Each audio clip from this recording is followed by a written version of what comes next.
মাহফিলে আসব, কিন্তু এই মুহূর্তে আমাকে বলা হয়েছে হুজুর না আসলে ভালো হয়। কি কারণ? কারণ হলো আমাদের কমিটির নিষেধ, প্রশাসনের নিষেধ। আমি এখানে মাহফিলে এসেছি, আসার পরেও আমাকে বিভিন্ন জায়গা থেকে বলা হয়েছে হুজুর একটু সাবধানে কথা বলতে হবে। গোটা বাংলাদেশের কোন মসজিদের ইমামের মেহরাব নিরাপদ ছিল না,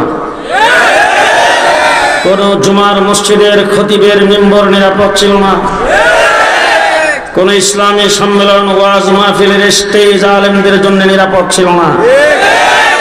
গোটা বাংলাদেশে একটি জুলুমের রাজত্ব কায়েম করেছিলেন, একটি লুটপাটের রাজত্ব কায়েম করেছিলেন, দেশটাকে জেলখানায় পরিণত করে দিয়েছিলেন।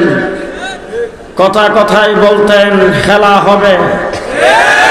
গত 15 বছর খেলার মাঠে ছিলাম, জেলখানায় গিয়েছি, জেল থেকে জেলে যাওয়ার আগে যেই ভাষায় কথা বলেছি, জেল থেকে বের হয়েও ঠিক সেই ভাষায় কথা বলেছি।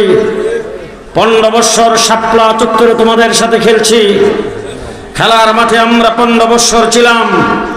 কিন্তু দুঃখ এই জায়গায়, তোমরা তোমাদের সাংগঠনিক শক্তিতে খেলতে আসো নাই, তোমাদের কর্মী বাহিনীর শক্তিতে আমাদের সাথে খেলা করো নাই, তোমরা প্রশাসনের অস্ত্রের বিনিময়ে আমাদের সাথে খেলতে এসেছ।